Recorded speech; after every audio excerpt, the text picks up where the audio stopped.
Then by 2017, once again there was an important event that happened is Doklam standoff. Doklam is like similar to what we are having now, like boundary issues in Ladakh. Similarly, we had a similar dispute at the Sikkim sector, that is on eastern side of Sikkim, where Bhutan border, Sikkim border, and China's border come together. There we had an issue between India and China. So after that we got entry into Shanghai Cooperation Organization. So this is how 2017 went. And immediately, to cool that and to get again the relations into positive trajectory, Modi and Xi Jinping. Xi Jinping is president of China. Both of them met in Wuhan in the form of informal summit. The importance of informal is like opposite of formal. That means in formal summits you will have all the delegations going, meeting, participating in a predefined roles, and then coming out with certain documents or certain declarations. Whereas in informal summit there will not be any expectations, there will not be any outcomes, or there will not be any declarations. But the high level leaders, for example Modi and Xi Jinping, both meet in a private setting and they discuss from heart to heart, so that they don't have anything to declare for media, or they don't need to showcase their developments, so that they'll have more flexibility to cooperate. So that is the main essence of informal summits. So that's how first informal summit happened in 2018 at Wuhan. Then in 2019 we had this Mamallapuram summit. So once Modi went to China, so now second time Chinese president came to India, to Chennai. Nearby Chennai there is a place called Mamallapuram. So there the second summit took place. So this is how so far the relations have evolved from 19 almost ancient time to modern time. Okay, so this is the historical context. After this we'll go into the geographical context. So before that I'll just give a brief recap in Telugu for this historical context.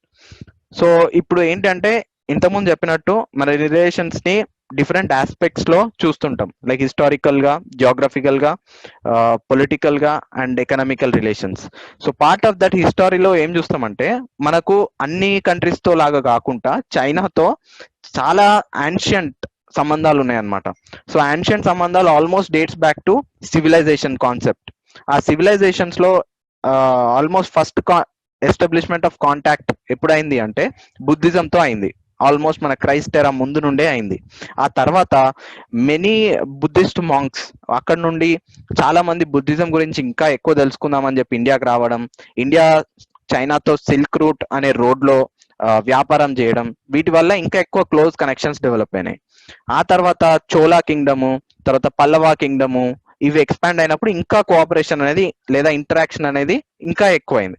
So అట్లాంటి civilisational connect ఉండేది ancient ఇండియాలో. Just అక్కడ నుండి మళ్ళీ మనం వస్తే medieval India are British ఇండియాకి వస్తే, బ్రిటిష్ ఇండియాలో మెయిన్ గా 2 ఆస్పెక్ట్స్ ఇంపార్టెంట్. ఒకటి ఓపియం వార్. ఓపియం వార్ లో ఏమైందంటే ఇండియా ఏం చేసేది, అప్పుడు బ్రిటిష్ ఈస్ట్ ఇండియా కంపెనీ రూల్లో ఉండేది. So British east India company ఇండియాలో పండుతున్న ఓపియం ని చైనాకి ఎగుమతి చేసి చైనా నుండి వస్తున్న టీని ఇంపోర్ట్ చేసుకునేది.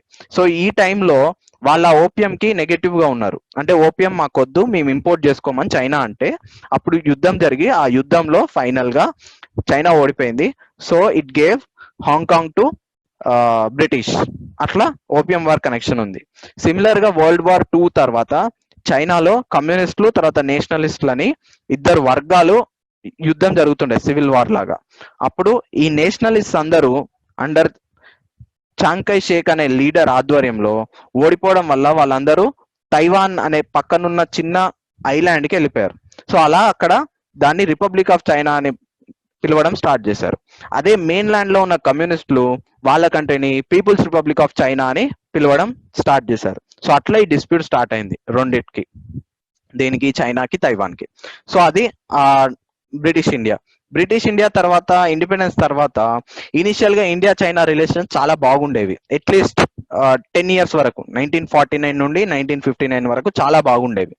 కానీ 1959 లో స్లోగా చైనా ఏం చేసింది, టిబెట్ ని ఆక్యుపై చేసింది. టిబెట్ ని ఆక్యుపై చేసినప్పుడు అక్కడ స్పిరిచువల్ గురువు ఉన్న దలైలామా ఇండియాకి ఎస్కేప్ అయ్యి వచ్చాడు. అప్పుడు ఇండియా వాళ్ళకి ఆశ్రయం ఇచ్చింది, దలైలామాకి ఇంకొన్ని బుద్ధిస్టులకి. అది చైనాకు బాగా కోపం తెప్పించింది. ఇంకొకటి చైనా ఏం ఊహించిందంటే చైనా ఇండియా ఫ్యూచర్ లో టిబెట్ లో ఇంటర్ఫేర్ అవుతది అని భయం ఉండే. ఇంకొకటి బార్డర్ కూడా సడన్ గా టిబెట్ ని ఆక్యుపై చేయడం వల్ల చైనా మనకు బార్డర్ లోకి వచ్చింది. సో అప్పుడు బార్డర్ అనేది క్లియర్ గా మనకి ఎప్పుడు డిమార్కేషన్ లేదు. సో అది లేకపోవడం వల్ల ఈ బార్డర్ డిస్ప్యూట్స్ అనేది స్టార్ట్ అయినాయి. సో ఈ రెండు నుంచి వెళ్ళి స్లోగా ఎస్కలేట్ అయ్యి 1962లో ఇండియా చైనా మధ్య వార్ జరిగింది. ఆ వార్ లో అన్ఫార్చునేట్ గా ఇండియా ఓడిపోయింది. ఆ ఓడిపోయినప్పటి నుండి స్లోగా మన రిలేషన్స్ అనేవి నెగటివ్ సైడ్ వెళ్ళడం స్టార్ట్ అయినాయి. సో అట్లా 1962 నుండి నెగటివ్ కి వెళ్ళింది. ఫైనల్ గా రాజీవ్ గాంధీ 1989-90 నుండి మళ్ళీ పాజిటివ్ సైడ్ రావడం స్టార్ట్ అయింది. అప్పుడే రాజీవ్ గాంధీ బీజింగ్కి వెళ్ళి ఒక విజిట్ చేశాడు, బీజింగ్ విజిట్. దాని తర్వాత 1991లో ఇంకా ఎక్కువ గ్రోత్ తీసుకుంది ఆ రిలేషన్స్ పాజిటివ్ సైడ్ వెళ్ళడంలో. దానికి ఎగ్జాంపుల్ కొన్ని సింపుల్ అగ్రిమెంట్స్ ఉన్నాయి ఇక్కడ డేట్స్ ప్రకారం మీరు చూస్తే. మళ్ళీ ఒకసారి స్లైడ్స్ చూడండి. సో అలా 2009లో స్లోగా మనం బైలాటరల్ గానే కాకుండా మిగతా కంట్రీస్ తో కలిపి కూడా కోఆపరేట్ చేయడం స్టార్ట్ చేసినాం. దానికి కొన్ని examples BRICS, BASIC, Asian infrastructure investment bank, new development bank. And then finally 2017లో సిగ్నిఫికెంట్ ఈవెంట్ ఏంటి, దోక్లాం స్టాండ్ ఆఫ్ అని జరిగింది. దోక్లాం అనే ఒక ఏరియాలో చైనా తర్వాత ఇండియా ఫోర్సెస్ ఘర్షణ జరిగింది అనమాట ఆ దోక్లాం లో ఫైనల్ గా. దాని తర్వాత మళ్ళీ షాంఘై కోఆపరేషన్ ఆర్గనైజేషన్ లో మనకు అడ్మిషన్ దొరికింది. దాంట్లో China, central Asian countries, Russia, India and Pakistan members. Don't worry, ఇది మళ్ళీ మనం డీప్ గా డిస్కస్ చేద్దాం. ఆ తర్వాత రెండు ఇన్ఫార్మల్ సమ్మిట్స్ జరిగినాయి. ఒకటి చైనాలో ఉన్న వుహాన్ లో, రెండోది ఇండియాలోని మమలాపురంలో 2019లో జరిగింది. ఇది ఇప్పటి వరకు. Okay, so now will go in to the geopolitical context. So first important thing, why I'm not differentiating or giving a difference between geography and political is because there are so many overlapping or interfaces between geography and political. Here geopolitical means geography affecting politics of a country or politics because of some geographical aspects. That is why this is called geopolitical, and this term you're going to see many times in the newspaper. Okay, that is why I'm explaining this. And part of important pillar or important issue between India and China is border disputes. Border disputes అనేది చాలా important. ఎంత important అంటే మీరు news లో కూడా చూస్తుంటారు, every 2 or 3 years ఏదో ఒక క్లాష్ జరుగుతుందని చెప్పి. ఈ క్లాష్ ఎందుకు జరుగుతుంది మనం చూస్తే, మన the border between India and China is not clearly demarcated. And there are the one homework for you here. Try to search with which country India has the longest boundary. Okay, or you can take a guess, because many of the people think that India and China border is the longest border, because from Jammu and Kashmir to Arunachal Pradesh, except where Nepal and Bhutan are there, we think we have a longest border, but we have even more longer border with another country. So try to see that as a homework. Okay, coming back to this border disputes, we'll see first discuss this border disputes and then we'll go into the subsequent parts of this slide. So I'll show you one map. So this is the border between India and China. So before discussing this border, there are certain terms in northern sector. Northern sector means the entire Jammu and Kashmir state, or up to Nepal, up to this part is northern sector. So there are certain terms that you need to know, because this might be asked in prelims or somewhere it would be useful. So I'll show you and explain what are those terms. So here if you can see, this is actual map of Jammu and Kashmir. I hope you all are able to see, right? Okay, so usually we all know that this is Jammu and Kashmir state. We all draw that map, but physically we don't possess all this area under India. We only have this area that is there in orange color. You can see the orange color, right? Only this is with India. The green color areas are with Pakistan. These are called as Pakistan occupied Kashmir or Azad Kashmir. And the right side you have Akshay Chin. So here if you see, this is Akshay Chin, and this Akshay Chin is under control of China. So here the importance of international boundary, line of control, line of actual control. These are the three terms I'm going to show you and explain. Okay, international boundary, line of control, line of actual control. So line of actual control is the line that separates between Indian control territory and Chinese control territory. So this is different from line of control. So don't get confused. The so this part between Akshay Chin and here, if you can see this white color line with the black dots, is the line of actual control. Okay. Similarly, we have this black dotted line. You can see here till, I guess you can see my mouse pointer also, right? So till here you have this black dotted line. This is line of control. This is with Pakistan. So we have line of control only with Pakistan, whereas line of actual control only with China. And this part, right from this end of dotted line in the south side till the border of Punjab, here is nothing but international boundary.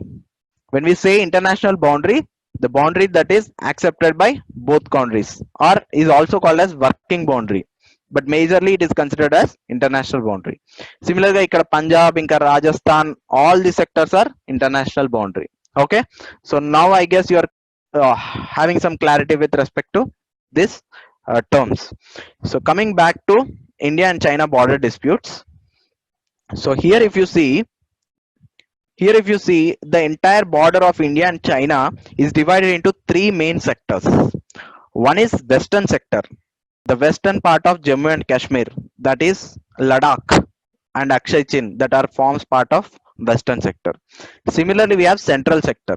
Central sector is between Jammu and Kashmir to Nepal border. So this is central sector. Similarly, we have eastern sector starting from again eastern end of Nepal border to complete state of Arunachal Pradesh. And one important thing you need to know is this eastern sector, that is starting from Bhutan to entire Arunachal Pradesh, is called as McMahon line. You have to remember this. This part is called as McMahon line, whereas this part here in the northern border or the western sector is called as line of actual control. Okay, so this is how the border is there. And now whatever there in the red part is actually the dispute between India and China.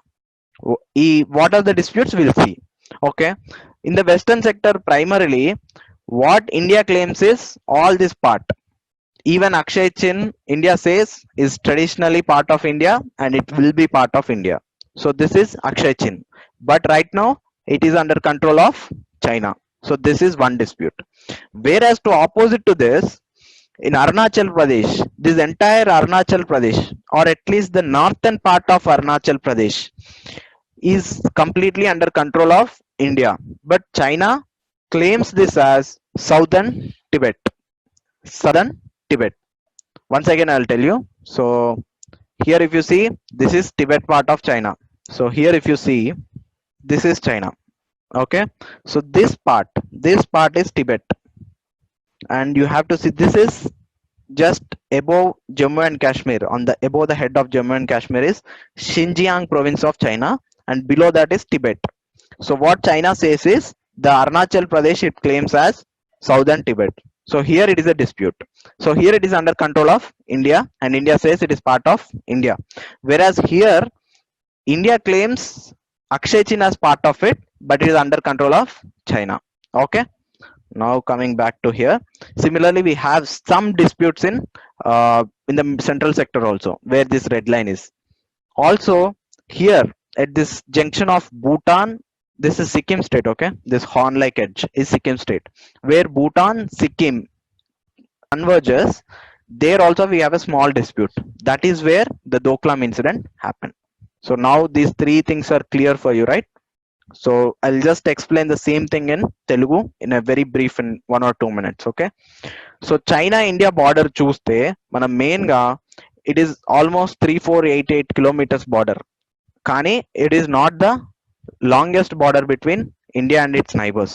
ఇంకొక కంట్రీతో మనకు border ఉంది, అది మీరు try, అది మీకు homework లాంటిది, మీరు try చేసి కనుక్కోండి టుమారో ఐల్ టెల్ ఏ కంట్రీతో ఉందనేది. సో అది వదిలేస్తే ఇండియా చైనా బార్డర్ మెయిన్ గా 3 విభాలుగా భాగాలుగా విభజించబడింది. ఈస్టర్న్ మోస్ట్ సైడ్ మనకు రైట్ సైడ్ లో ఉన్నది అరుణాచల్ ప్రదేశ్ లో ఉన్నదాన్ని ఈస్టర్న్ సెక్టర్ అంటాం, లేదా ఇదే బార్డర్ ని మెక్మహాన్ లైన్ అని కూడా అంటాం. మెక్మహాన్ స్పెల్లింగ్ కూడా ఇక్కడ ఉంది మీకు. Okay, McMahon McMahon line or McMahon line. Okay, ఇది McMahon line or eastern sector. Similar గా మనకు వచ్చేసి సెంట్రల్ సెక్టర్ కూడా ఉంది, ఇది సెంట్రల్ సెక్టర్. అలాగే ఈస్టర్న్ సెక్టర్ ఇది జమ్మూ అండ్ కాశ్మీర్ లో ఉన్నది. సో ఈ ఈస్టర్న్ సెక్టర్ లో ఉన్న బార్డర్ ని అంటే నార్మల్ ఇంటర్నేషనల్ బౌండరీ మనం క్లెయిమ్ చేసేది కాకుండా యాక్చువల్ గా కంట్రోల్లో ఉన్నదాన్ని లైన్ ఆఫ్ యాక్చువల్ కంట్రోల్ అంటాం. ఈ లైన్ ఆఫ్ యాక్చువల్ కంట్రోల్ కి ఇంకొక లైన్ ఆఫ్ కంట్రోల్ అని ఇంకొకటి ఉంది. లైన్ ఆఫ్ కంట్రోల్ ఏమో పాకిస్తాన్ ఇండియా మధ్యలో, లైన్ ఆఫ్ యాక్చువల్ కంట్రోల్ ఏమో ఇండియా చైనా మధ్యలో. సో ఇది. సో వెస్టర్న్ సెక్టర్ లో అక్షయ్ చిన్ చైనా కంట్రోల్లో ఉంది కానీ ఇండియా క్లెయిమ్ చేస్తుంది. ఈస్టర్న్ సెక్టర్ లో అరుణాచల్ ప్రదేశ్ ఇండియా కంట్రోల్లో ఉంది కానీ చైనా క్లెయిమ్ చేస్తుంది. ఏమని? సౌతర్న్ టిబెట్ లో పార్ట్ అని. ఇది ఇంతవరకు డిస్ప్యూట్స్ లో part. Now will go in detail like what is the current issue, ఎక్కడ స్టాండ్ ఆఫ్ ఎందుకు జరుగుతుంది, ఏం జరుగుతుంది అనేది next will discuss. So here if you see ఇది ఇవి రెండు కాకుండా there is one more part here in the black dated lines. ఇదేంటి అంటే 1963లో just after 1962 India China war తర్వాత what happened is China and Pakistan together went into a treaty and Pakistan gave away some part of this territory to China. That is marked as this slant black lines. So this is something that is ceded to China. And next thing, 1984, after 1984, this white like lake is present, right?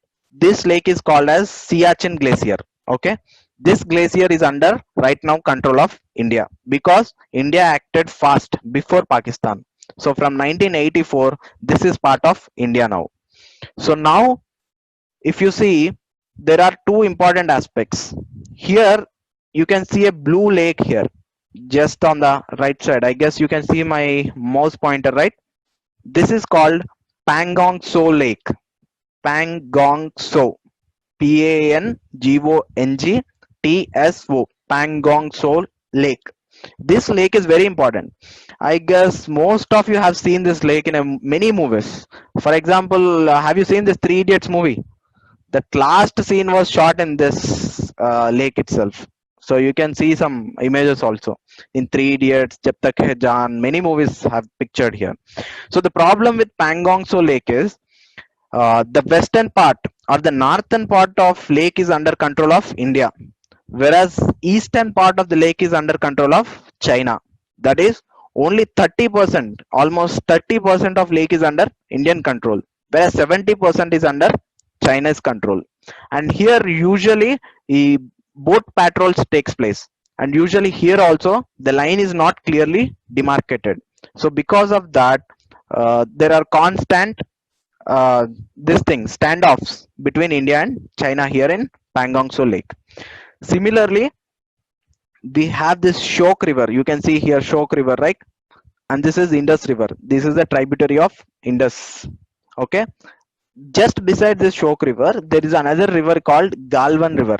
Okay, Galwan Valley. This is the term you might seeing in the newspaper. Okay. Right now, the incident is happening somewhere here, Galwan River. Why this incident is happening is because India has got a. I'll show you in the next picture. So India has got a highest airport called Daulat Beg Oldi Airport near this Karakoram Pass, very near to Siachen Glacier. In 2008, we have reactivated this airport. This is almost the highest airport on the roof of the world because this is such high altitude, and this is India is the only country to have such an airport at such high altitude. And now what we are doing is, from 2008, we are linking from this Shok. You can see from here, right? This road, LEH, is the main city of Ladakh. From LEH, we are constructing a road linking to Daulat Beg Oldi. So to still here. Because of this, we can secure our Siachen, and we can also secure Karakoram Pass, which is just beside Siachen. This entire area will be secured because of the road. because of the road construction, we can easily move troops. Also, when we land some aircraft here, you can get the supplies back to LEH or any point on line of actual control from this road. So this road is very important for India in strategic terms. Now, what problem with China is, China already has an road. See here, there is an road going through Akshay Chin. Here it is not visible. I'll show you more clearly. See, this road is something China has built similarly to connect Tibet and Xinjiang of this. So it has already got advantage. But now China doesn't want to have same advantage for India. So that is why it is slowly moving forward towards that road.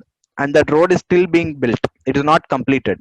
So because of that, we are having these clashes at here, nearby this place, and this place, nearby the Galvan River, which is right side of Shok River. Okay, so that is how right now the dispute are playing here, and this is main area of dispute, because in Sikkim also we have dispute, but in Sikkim we don't have that much problem, because in Sikkim we have somewhat better connectivity, and also somewhat the border is agreed between India and China. So that is why there is not much border. So I hope from now you'll be able to more imagine yours this news whenever it comes between India and China. So this is in the western sector. So now going back to the next slide. Yeah. So this is Doklam issue. So here, if you see, this is Sikkim and this is Bhutan border. So here we have actually this Doklam Valley. Doklam Valley is something between Bhutan and China. Actually, India doesn't have a border or doesn't have a dispute. But the problem is, Bhutan is actually under close cooperation with India. So whenever Bhutan has some problem, India goes to help. Okay. And second thing, this valley has significant strategic importance for India's security, because if China constructs something, or if China gains an advantage here, it is kind of a hill from where China can actually see every activity that is going on in Chicken Corridor or in India. So I'll show you the Chicken Corridor. See, this corridor is called Siliguri Corridor or Chicken Corridor. You can see, right? The width of that corridor is very less. The people say it is almost of 50 kilometers. So you see, the entire northeast can be cut off during war if China occupies this Siliguri corridor. You can see that, right? Because we don't have that much infrastructure going through Bangladesh. It is going through this Chicken Corridor. So that is why this is very important, this area of Doklam, to secure, or India doesn't want China to have any infrastructure developed in this area. So during Doklam time in 2017, China started building significant infrastructure or roads, helipads, everything in this area. So that is why India went and objected, and finally the infrastructure was stopped. This is how Doklam issue played out. And also after that, India realized this problem, and India is looking for alternatives like connecting to Myanmar through sea, or connecting to northeast through Bangladesh. These are something that India is trying as alternatives. Okay, so now I'll try to explain the same in Telugu in very brief, in just 1 or 2 minutes. Okay, so మనం చూస్తే western sector లో main గా problem వచ్చేసి మనకు ఈ లడాక్ అనే ఏరియాలో ఉంది. ఈ లడాక్ ఏరియాలో మెయిన్ గా అది కూడా మనకు రెండు ప్రాంతాలు ఉన్నాయి. ఒకటి పాంగాంగ్ సో లేక్ అని, ఇంకొకటి ఆ మన ఇంకొకటి బెగోల్డీ ఎయిర్పోర్ట్ అని చెప్పేసి ఉండింది అనమాట. సో ఈ రెండు ప్రాంతాల్లో ఎందుకు మనకు ప్రాబ్లం ఉందంటే, ఈ పాంగాంగ్ సో లేక్ లో మేజర్ గా బౌండరీ డిమార్కెట్ అయి లేదు, అండ్ 60% to 70% కంట్రోల్ చైనాలో ఉంది, వేరస్ 30% కంట్రోల్ ఇండియాలో ఉంది. సో కాన్స్టాంట్ గా ఇక్కడ క్లాషెస్ అవుతాయి. ఆ తర్వాత సిమిలర్ గా ఇండియా ఏం చేస్తుందంటే ఒక రోడ్ కన్స్ట్రక్ట్ చేస్తుంది లింకింగ్ ఎలిహెచ్ లడాక్ నుంచి డైరెక్ట్ గా ఈ దౌలత్ బెగోల్టీ అని. దీని వల్ల మనకు సియాచిన్ గ్లేసియర్ కి, ఆ తర్వాత ఈ ఎంటైర్ కారిడార్ కి కనెక్టివిటీ అనేది ఇంప్రూవ్ అవుతుంది. కానీ రోడ్ ఇంప్రూవ్ అయితే చైనాకి ఇప్పటి వరకు ఉన్న డామినెంట్ ఆర్ మేజర్ గా కంట్రోల్ ఎక్కువ ఉండింది చైనాకి, ఎందుకంటే చైనా సైడ్ నుండి యాక్సెస్ చేయడం ఈ ఏరియాని చాలా ఈజీ, బట్ ఇండియా సైడ్ నుండి చాలా కష్టం, ఎందుకంటే ఇక్కడ చాలా మౌంటైన్స్ ఉండేవి. బట్ ఈ రోడ్ దానికి ఒక ఆల్టర్నేటివ్ లాగా పనిచేస్తుంది. So China doesn't want this, are China want even the dominance. అందుకని స్లోగా ఇక్కడ క్లాషెస్ డెవలప్ చేయడం స్టార్ట్ చేస్తుంది, స్లోగా ముందరికి పుష్ చేస్తుంది లైన్ ఆఫ్ యాక్చువల్ కంట్రోల్ ని. సో అదే ఈ ఏరియా, ఇది నార్థన్ సెక్టర్ లో ప్రాబ్లం. సిమిలర్ గా నెక్స్ట్ మనం సిక్కిం దగ్గర ఉన్న ఈస్టర్న్ సెక్టర్ లో ప్రాబ్లం ఏందో చూద్దాం. సో అక్కడ ఏంటి అంటే ఈ సిక్కిం, భూటాన్, చైనా ఈ 3 ట్రై పాయింట్ లో ఒక ఏరియా ఉంది దోక్లాం అని చెప్పి. ఇదంతా చుంబి వ్యాలీ అంటారు. ఈ రెడ్ కలర్ లో ఉన్నదాన్ని దోక్లాం ప్లాట్యూ. ఇది యాక్చువల్ గా చైనా భూటాన్ మధ్యలో ఇష్యూ. బికాజ్ మీరు చూస్తే ఇండియాకి లేదు బార్డర్ ఇక్కడ ఎక్కువ, కానీ ఇండియా ఇంటర్ఫేర్ అయింది. ఎందుకు అయింది అంటే 2 విషయాలు. ఒకటి, భూటాన్ ఇండియాకి చాలా సిగ్నిఫికెంట్ క్లోజెస్ట్ పార్ట్నర్షిప్ ఉంది సెక్యూరిటీలో, అన్నిట్లో. Even Indo Bhutan friendship treaty కూడా ఉంది. సో ఆ పార్ట్ లో భూటాన్ హెల్ప్ చేయడానికి ఒకటి. రెండోది, ఇది చాలా ఇంపార్టెంట్ స్ట్రాటజిక్ గా ఇండియాకి, సెక్యూరిటీగా కూడా. ఎందుకు అంటే ఇండియాకి నార్త్ ఈస్ట్ కి ఒకటే ఒక కనెక్షన్ ఉంది మనకు, సిలిగురి కారిడార్ అంటారు, ఆర్ చికెన్ నెక్ కారిడార్ అంటారు. ఈ కారిడార్ చాలా నేరో ఉంటది. ఒకవేళ కనుక ఇక్కడ దోక్లాం చైనా డామినెన్స్ చేస్తే డైరెక్ట్ గా China can see what is going on, and also can ఎప్పుడైనా అటాక్ జరిగితే వార్ లో ఈ కారిడార్ క్లోజ్ చేస్తే మొత్తం north east will be separated from India. So అది జరగొద్దు అని చెప్పి India fought back against China in Doklam. Final గా ఆ ఇష్యూ రిజాల్వ్ ఎలా అయింది అంటే 2 బ్యాక్ ఆఫ్ అయినాయి, ఇద్దరు ట్రూప్స్. సో అలా ఇష్యూ రిజాల్వ్ అయింది. సో అది ఇది.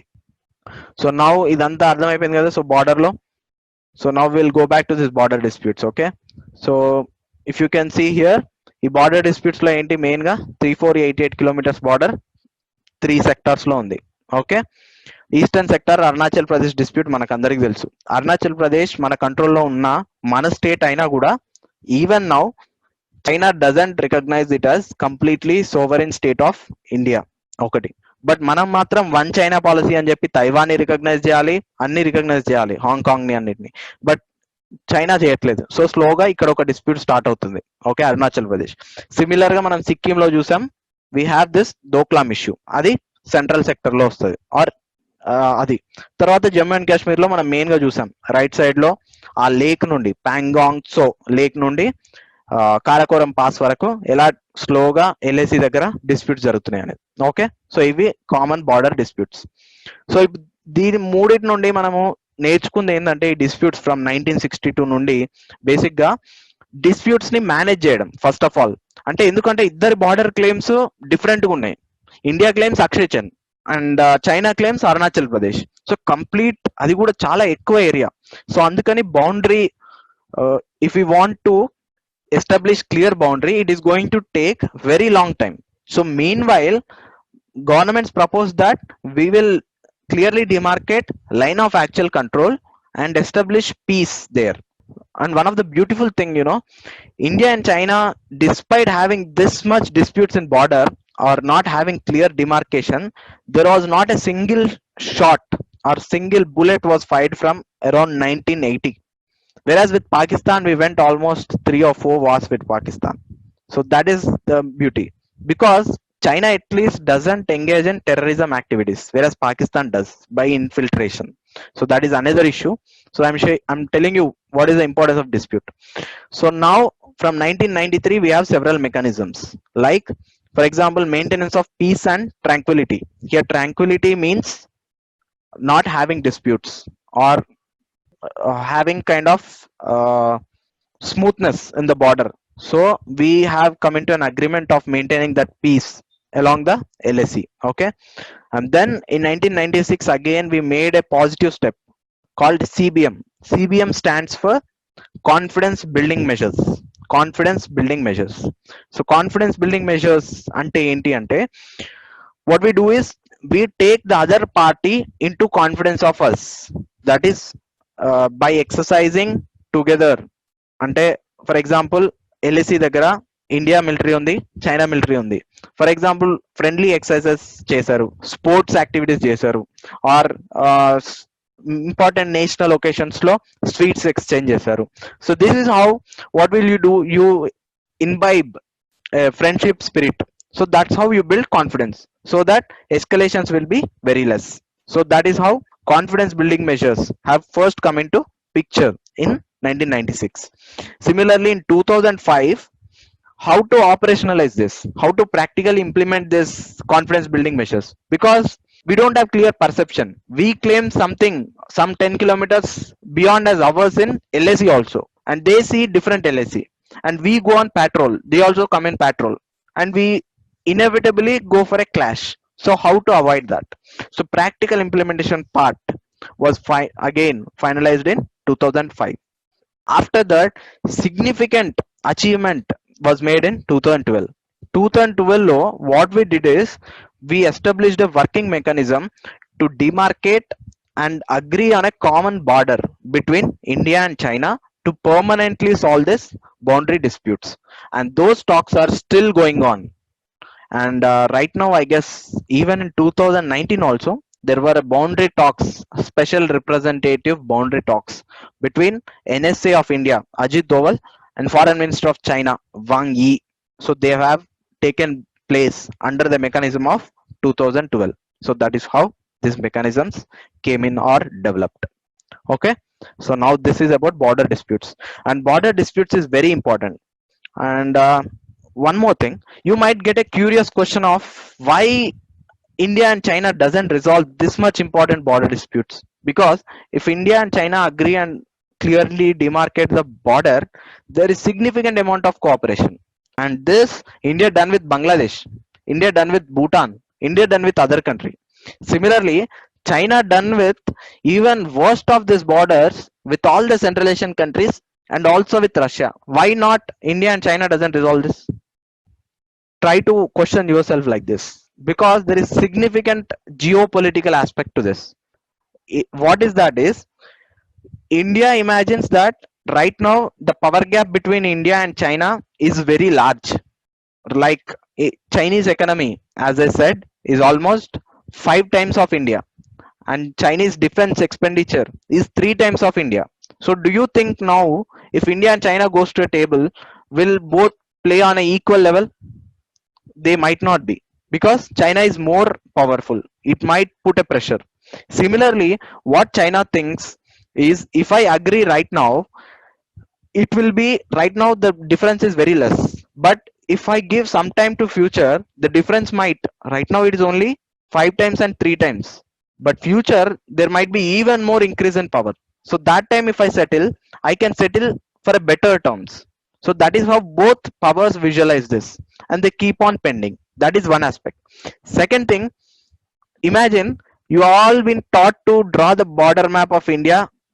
You know, you will all draw this map, right? Jammu and Kashmir border. From tomorrow, if someone takes the half part of Jammu and Kashmir, will you be able to draw that same border? Because there is a huge sentiment in India, not only in India, in any country, to alter a single piece of boundary, it will be a huge sensitive issue.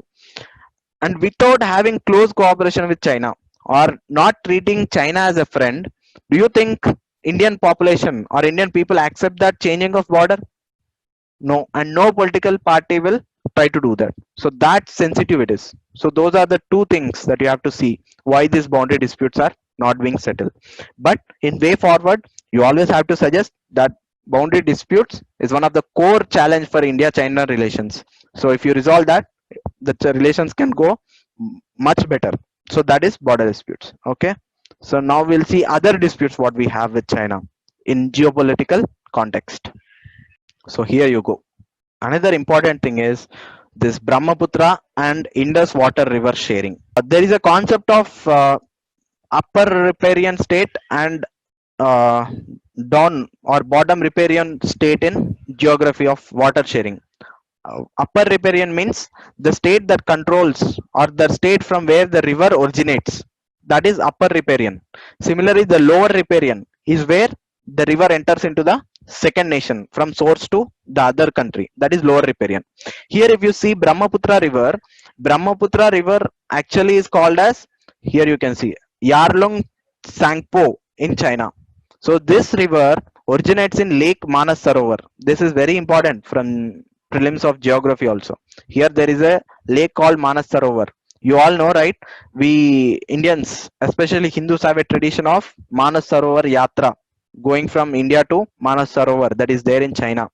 So from here Brahmaputra river starts, and then it goes eastwards, and somewhere in the Arunachal Pradesh there is a bend at a mountain called Namcha Barwa. From there it bends and gets into India.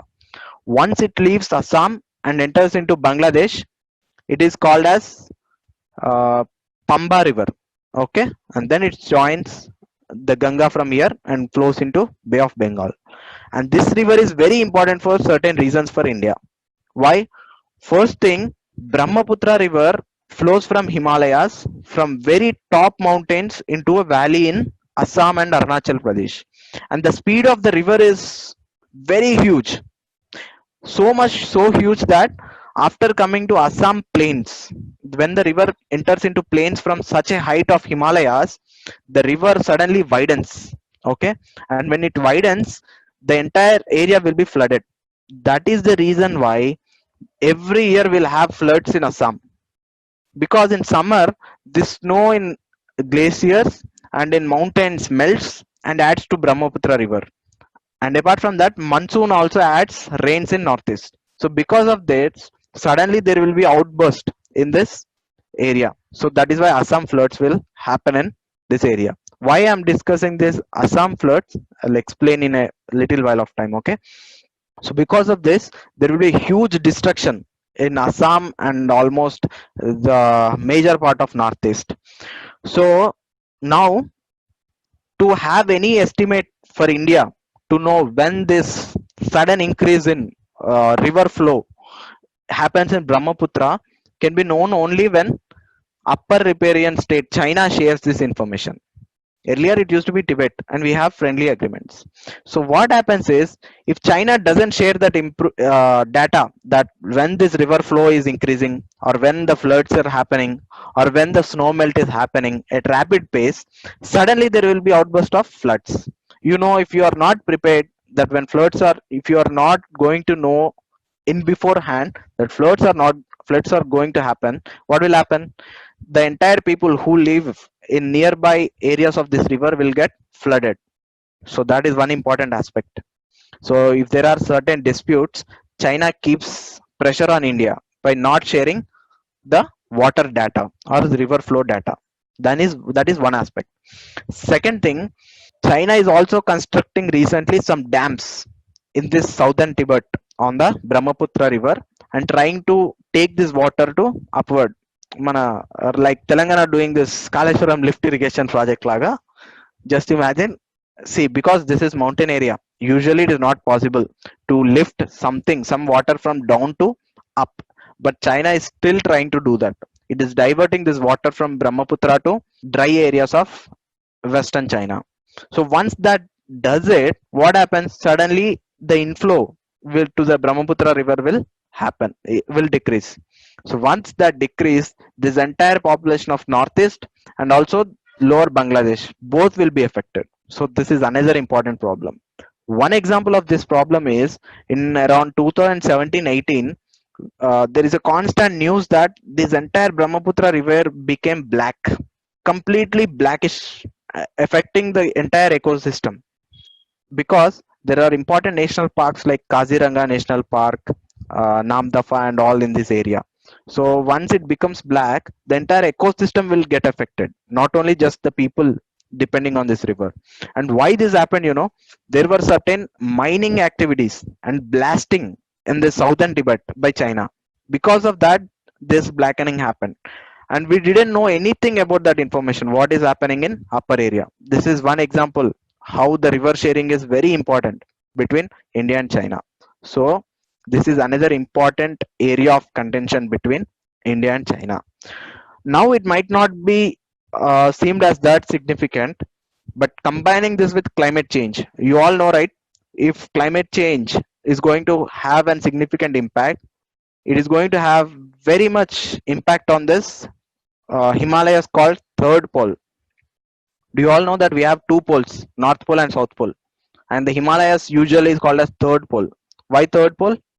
Because there is such snow and glaciers in this part. So if China doesn't have any permanent cooperation with India, similarly the climate change, in addition to China problem, will actually expand our problems in northeast and eastern part of India. So that is why this dispute is also very important from part of geopolitical significance. Okay, so now very in very few words in Telugu I'll summarize this. So మనకు ఏంటంటే Brahmaputra river or Yarlung Tsangpo river అనేది చైనాలో start అవుతుంది. దీన్ని main గా ఏ river నైనా జోగ్రఫీలో తీసుకుంటే upper రిపేరియన్ state తర్వాత లోవర్ రిపేరియన్ స్టేట్ అని రెండు టర్మ్స్ యూజ్ చేస్తాం. అప్పర్ రిపేరియన్ స్టేట్ అంటే పైనున్న ప్రాంతం అన్నమాట, పైనున్న కంట్రీ, ఆ కంట్రీలోనే రివర్ ఒరిజినేట్ అవుతుంది. ఆ రివర్ ఒరిజినేట్ అయిన కంట్రీని దాన్ని అప్పర్ రిపేరియన్ అంటాం, కిందున్న దాన్ని లోవర్ రిపేరియన్ అంటాం. ఈ లోవర్ రిపేరియన్ స్టేట్ ఎప్పుడు అప్పర్ రిపేరియన్ దాని మీద కోఆపరేషన్ మీద డిపెండ్ అవుతుంది. సో ఇక్కడ ఈ బ్రహ్మపుత్ర కేసులో ఈ రివర్ ఏమైతుంది, మానస్ సరోవర్ అనే లేక్ దగ్గర స్టార్ట్ అవుతుంది. ఇక్కడ స్టార్ట్ అయ్యి మెల్లిగా ఈస్ట్ సైడ్ వెళ్ళి అరుణాచల్ ప్రదేశ్ లో ఎంటర్ అవుతుంది. అండ్ ఎంటర్ అవుతున్నప్పుడు ఇంకొక ప్రాబ్లం ఏంటంటే ఇక్కడ దాకా హిమాలయస్ ఉన్నాయి. మీరు చూస్తే అరుణాచల్ ప్రదేశ్ నుంచి కొంచెం ఎంటర్ అయిన తర్వాత సడన్ గా ప్లేన్స్ వస్తాయి. ఒక మౌంటైన్ నుంచి సడన్ గా ప్లేన్ లోకి రివర్ వస్తే మీరు అందరు ఎక్స్పెక్ట్ చేయొచ్చు ఎంత స్పీడ్ నుంచి సడన్ గా వస్తుంది అని చెప్పి. అంత స్పీడ్ నుండి ఏ వాటర్ వచ్చినా ఏమవుతుంది, సడన్ గా బ్రెడ్త్ అనేది ఇంక్రీజ్ అవుతుంది. బ్రెడ్త్ ఇంక్రీజ్ అవుతే ఏమవుతుంది, సడన్ గా ఈ ఆక్యుపేషన్ ఏరియా ఎక్కువ అవుతుంది, ఫ్లడ్స్ వచ్చే ఛాన్స్ ఎక్కువ ఉంటాయి. ఎందుకంటే ఇవి స్నో, ఇక్కడ సమ్మర్ లో సడన్ గా రివర్ ఫ్లో అనేది ఎక్కువ అవుతుంది, వింటర్ లో తగ్గుతుంది. సో అప్పుడు ఏమవుతుంది, ఇక్కడ సమ్మర్ ప్లస్ మన్సూన్ జూన్ టైంలో ఇక్కడ ఫ్లడ్స్ ఎక్కువ వస్తాయి. అందుకే ఎవ్రీ ఇయర్ మనం వింటుంటాం అస్సాం లో ఫ్లడ్స్ వస్తున్నాయి, కాజీరంగా నేషనల్ పార్క్ మునుగుతుంది. ఇక్కడ ఒక యూనిక్ ఎకో సిస్టమ్ కూడా ఉంది. కాజీరంగా అనేది ఆ ఫ్లడ్స్ వల్లనే బతుకుతుంది యాక్చువల్ గా. అంటే ఫ్లడ్స్ వచ్చి పోవడం వల్ల అక్కడ ఒక డిఫరెంట్ ఎకో సిస్టమ్ తయారైంది. సో అట్లా ఇక్కడ లైవ్లీహుడ్స్ మీద కూడా ఎఫెక్ట్ అవుతుంది. సో నార్మల్ గా ఫ్లడ్స్ వస్తే ఓకే, బట్ ఈ ఫ్లడ్స్ జనరల్ గా పైన చైనా కంట్రీ మనకు కోఆపరేట్ చేసి మనకు ఎంత రివర్ ఫ్లో జరుగుతుంది, ఎంత స్నో పార్ట్ పడింది, ఈ ఈస్టర్న్ పార్ట్ లో ఎంత రేట్ తోని ఫ్లో అవుతుంది అనే ఇన్ఫర్మేషన్ మనకు ముందే షేర్ చేస్తే we can control the damage, lives కానీ లైవ్లీహుడ్స్ మీద ఉన్న డ్యామేజ్ ని మనం కంట్రోల్ చేయొచ్చు. కానీ ప్రాబ్లం ఏంటి, ఈ బార్డర్ డిస్ప్యూట్స్ లాగా చైనా ఇది ఒక ప్రెషర్ పాయింట్ లాగా యూజ్ చేస్తుంది. రేపు పొద్దున ఏ విషయంలో అయినా ఇండియా చైనా మాట వినాల్సి వస్తే అప్పుడు వినాలని చైనా అనుకుంటే వెంటనే ఈ రివర్ మీద పెట్టే అవకాశం ఉంది ప్రెషర్, ఏమని ఆ వాటర్ షేరింగ్ అనేది షేర్ చేయకుండా. అదొకటి. ఇంకోటి డ్యామ్స్ కడుతుంది చైనా ఈ వాటర్ ని పైకి తీసుకెళ్ళడానికి. ఆ డ్యామ్స్ కట్టి వాటర్ డైవర్ట్ అయినా ఇండియాలో ఉన్న వాటర్ యూటిలైజేషన్ ఎఫెక్ట్ పడుతుంది. మూడోది మైనింగ్ ఆపరేషన్స్, దానివల్ల వాటర్ క్వాలిటీ దెబ్బతింటుంది. సో మూడు అవకాశాలు ప్లస్ ఫ్యూచర్ లో క్లైమేట్ చేంజ్ వల్ల ఇంకా ఎక్కువ ఫ్లడ్స్ వచ్చే ఛాన్స్ ఇంకెక్కువ ఉంది. ఎందుకంటే క్లైమేట్ చేంజ్ వల్ల ఏమవుతుంది, హిమాలయాస్ ని మూడో పోల్ అంటాం. మనకు తెలిసి ఒకటి నార్త్ పోల్, ఇంకోటి south pole, arctic and antarctic. అది కాకుండా థర్డ్ పోల్ అనేది జనరల్ గా అందరూ అనేది ఏంటంటే హిమాలయాస్. ఎందుకంటే ఆ రెండు పోల్స్ తర్వాత అంత ఎక్కువ ఫ్రెష్ వాటర్ గ్లేసియర్స్ ఫామ్ లో ఉన్నవి హిమాలయాస్ లోనే. సో ఈ వాటర్ మెల్ట్ అయ్యే ఛాన్స్ ఎక్కువ ఉంది క్లైమేట్ చేంజ్ వల్ల. క్లైమేట్ చేంజ్ వల్ల ఏమవుతుంది, బేసిక్ గా టెంపరేచర్ ఇంక్రీజ్ అవుతుంది, ఇంక్రీజ్ అవుతే ఐస్ మెల్ట్ అవుతుంది. సో మెల్ట్ అయితే అప్పుడు ఇంకా ఎక్కువ important India and China share చేయడం. కానీ ఇప్పటికి కూడా మనకు ఒక పర్మనెంట్ ట్రీటీ అనేది లేదు చైనాతోని. సో ఒక ట్రీటీ అవసరం plus hydrological data important. Border disputes కాకుండా రివర్ షేరింగ్ అనేది కూడా అంతే ఇంపార్టెంట్ జియో పొలిటికల్ కాంటెక్స్ లో between India and China. So that is regarding this thing. So ఇవి రెండు కాకుండా దెర్ ఆర్ అనదర్ ఆస్పెక్ట్. ఇప్పుడు ఈ రెండు కాకుండా ఇఫ్ యు సీ చైనాకి మనకి ఇంకా ఎక్కడ ప్రాబ్లం ఎక్కువ వచ్చే ఛాన్స్ ఉంది, మీరు మేజర్ గా చూస్తే ఇప్పుడు ల్యాండ్ బార్డర్ అయిపోయింది. ఇప్పుడు బ్రహ్మపుత్ర లాగానే as I said there is some problem with Indus River also, but the problem is not that significant because even though Indus River originates in China, majority of the portion is in India. So China doesn't have that much control that it has on Brahmaputra.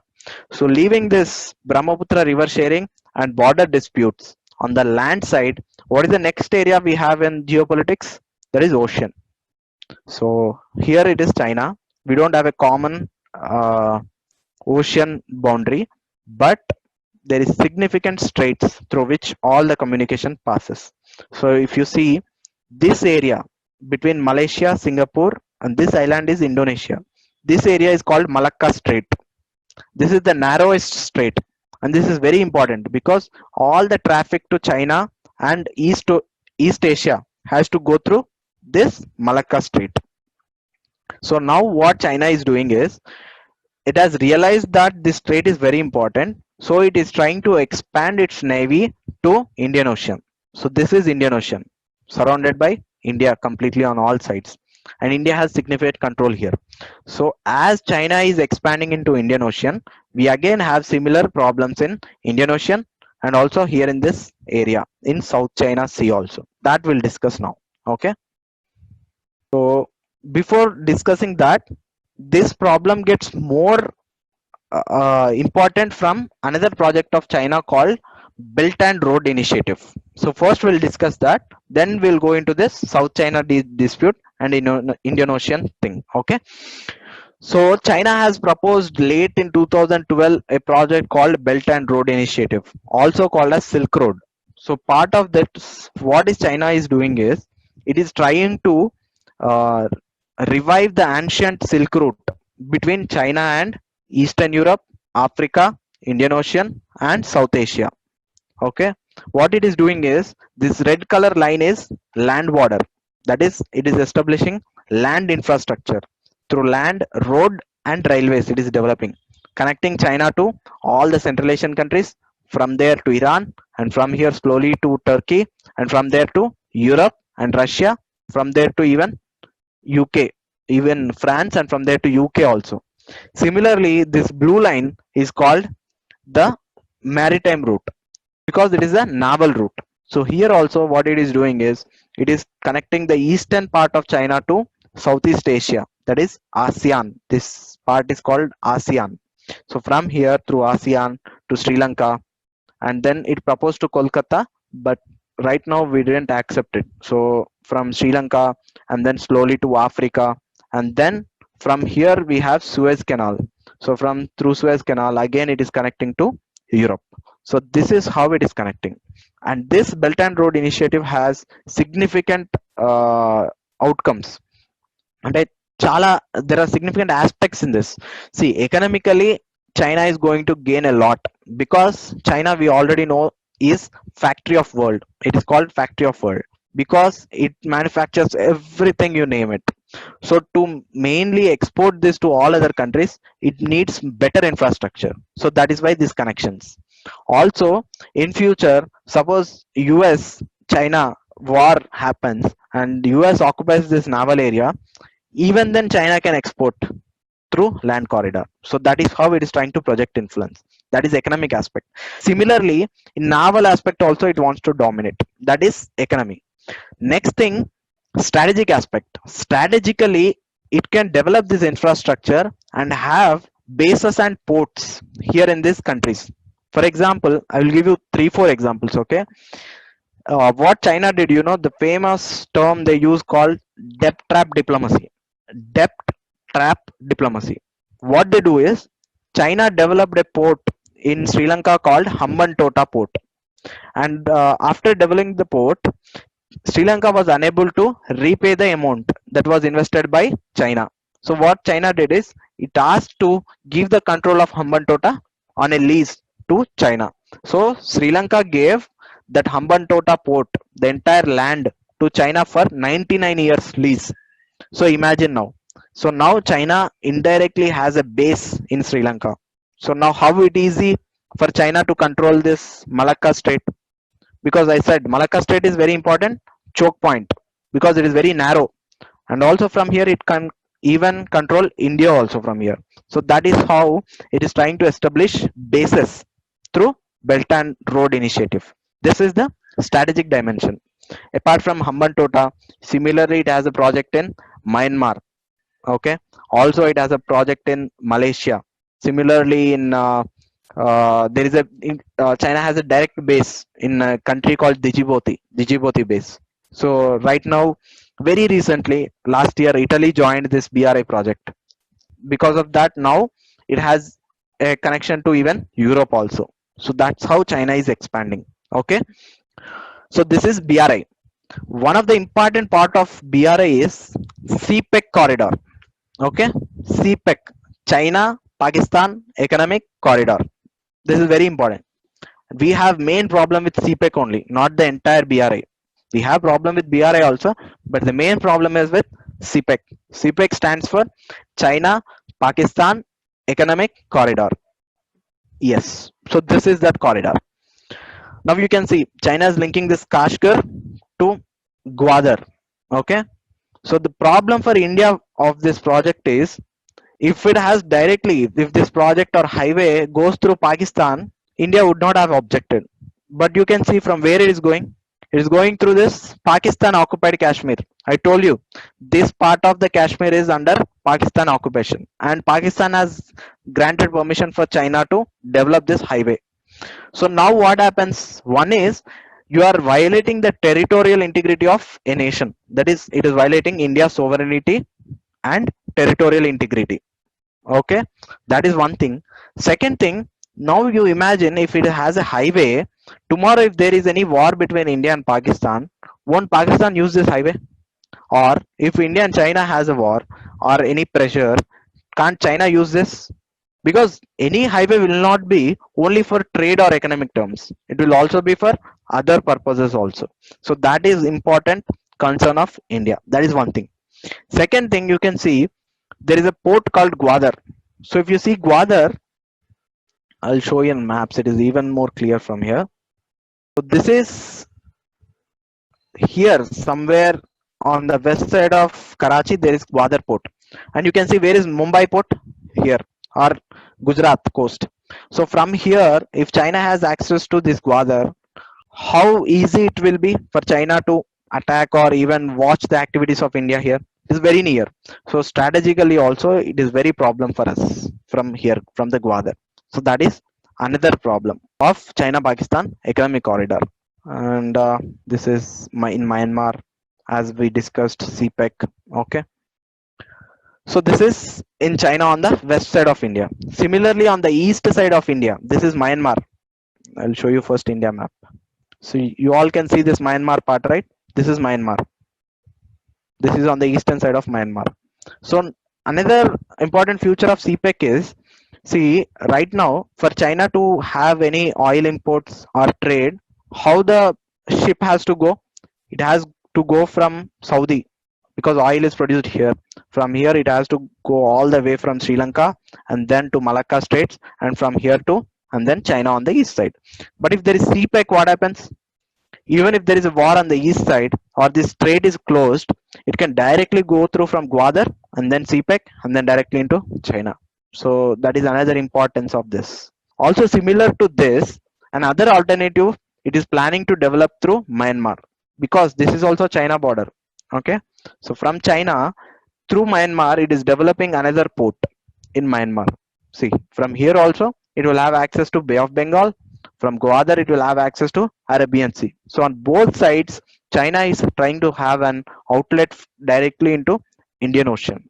This is what people called as Chinese expansion into Indian Ocean. So that project also we'll see. See, this is Myanmar, this side is India, and this is Chinese province called Yunnan. From Kunming port, it is having first road till here, and here it is developing a port called Yapu, K silent here, Yapu port here in Bay of Bengal. So from here it can directly access Bay of Bengal. So it will be a significant strategic problem for India as well. So now we have discussed all this. So you might be surprised what India is doing then. How is countering all this geopolitical challenges? So we'll తెలుగులో ఈ belt and road initiative అంటే ఏంటంటే, China ఇదివరకు ఉన్న silk road, ancient గా ఉన్న silk road ని revive చేస్తుంది కొత్త మోడర్న్ టర్మ్ లో. దాన్నే బెల్ట్ అండ్ రోడ్ ఇనిషియేటివ్ అని చేస్తుంది. దీంట్లో ఈ రెడ్ కలర్ లో ఉన్న పార్ట్ ల్యాండ్ కారిడార్, అంటే త్రూ ల్యాండ్ రోడ్స్ కానీ రైల్వేస్ కానీ డెవలప్ చేస్తుంది. సిమిలర్ గా బ్లూ కలర్ లో ఉన్న లైన్ మ్యారిటైమ్ రూట్, అంటే నావీ ద్వారా డెవలప్ చేస్తుంది. సో ఈ నావీ డెవలప్ చేసి, ఈ మూడు ఆస్పెక్ట్స్ ఉన్నాయి దీనికి. చైనా ఎందుకు చేస్తుంది ఇలాగా? ఒకటి ఎకనామిక్ ఆస్పెక్ట్, ఏంటది? ఈ ట్రేడ్ అనేది ఎక్కువ చేసుకోవచ్చు. ఎందుకంటే China is called factory of world. అన్ని ప్రొడ్యూస్ అవుతాయి చైనాలో. సో రేపు పొద్దున ఎక్స్పోర్ట్ చేయాలంటే ఎట్లా, ఇంకా ఎక్కువ అమ్మాలి అంటే ఎట్లా, దీనికి మార్కెట్ కనుక్కోవాలి. సో ఈ కంట్రీస్ తో డెవలప్ చేస్తే ఇంకా మార్కెట్స్ పెరుగుతాయి. సో అందుకని ల్యాండ్ గా డెవలప్ చేస్తుంది. సిమిలర్ గా మ్యారిటైమ్ డెవలప్ చేస్తుంది. ఇది కాకుండా స్ట్రాటజిక్ గా కూడా రేపు పొద్దున మెయిన్ గా చైనాకి ఛాలెంజ్ ఎక్కడి నుండి వస్తుంది? యుఎస్ నుండి రావచ్చు. సో అది ఈస్ట్ సైడ్ లో ఏమైనా పసిఫిక్ ఓషన్ లో ఎక్కువ కంట్రోల్ చేస్తే, ఆల్టర్నేటివ్ గా ఒక రూట్ ఉండాలి కదా, అది ల్యాండ్ త్రూ. సిమిలర్ గా ల్యాండ్ కంట్రోల్ చేస్తే ఓషన్ నుండి, ఇట్లా ఆల్టర్నేటివ్స్ డెవలప్ చేస్తుంది. ఇది China's world one belt and one road initiative. So దీంట్లో ఇండియాకి ఏంటి ప్రాబ్లం అంటే, మెయిన్ ప్రాబ్లం వచ్చి eastern side and western side of India. If you see eastern side of India, మనకు పాకిస్తాన్ నుంచి ఒక రోడ్డు పోతుంది. ఇది China Pakistan economic corridor project అంటారు. చైనా నుండి త్రూ పాకిస్తాన్ వెళ్తుంది. కాకపోతే దీంట్లో ప్రాబ్లం ఏంటి అంటే, మనకు ఇది Jammu and Kashmir occupied by Pakistan, Pakistan occupied Kashmir అని కొంత ప్రాంతం ఉంది, ఇంతకుముందు మ్యాప్ లో చూసినట్టు. ఆ ప్రాంతం నుండి రోడ్డు వెళ్తుంది. సో దీని వల్ల ఇండియాకి రెండు ప్రాంతాలు, ఒకటి సోవరెనిటీ అంటే సార్వభౌమత్వం ఐ గెస్ తెలుగులో, అదొకటి దెబ్బతింటుంది. టెరిటోరియల్ ఇంటిగ్రిటీ, ఈ రెండు ప్రాబ్లమ్స్ ఇండియాకి. అది ఏ కంట్రీకైనా ఇంపార్టెంట్ ఒకటి. రెండోది స్ట్రాటజిక్ గా కూడా రేపు పొద్దున వార్ వచ్చినా ఏం ప్రెషర్ వచ్చినా సిగ్నిఫికెంట్ గా పాకిస్తాన్ కానీ చైనా కానీ ఈ రోడ్డు యూజ్ చేసుకోవచ్చు. సో అందుకని మనకు ప్రాబ్లం ఉంది ఇక్కడ నుండి. సో ఇది సిపెక్ వల్ల ప్రాబ్లం. సిమిలర్ గా ఈ గ్వాదర్ అనే పోర్ట్ వల్ల చైనా పాకిస్తాన్ కి అరేబియన్ సీలో ఇంకా ఎక్కువ యాక్సెస్ వచ్చే అవకాశం ఉంది. సో ఇది ప్రాబ్లం. సిమిలర్ గా ఇప్పుడు మనం రైట్ సైడ్ లో చూస్తే, that is on eastern side, Myanmar నుండి కూడా చైనా సేమ్ ప్రాజెక్ట్ ట్రై చేస్తుంది బే ఆఫ్ బెంగాల్ ని యాక్సెస్ చేయడానికి. ఇది యునాన్ అనే ప్రొవిన్స్ చైనా నుండి బే ఆఫ్ బెంగాల్ కి వెళ్తుంది అనమాట.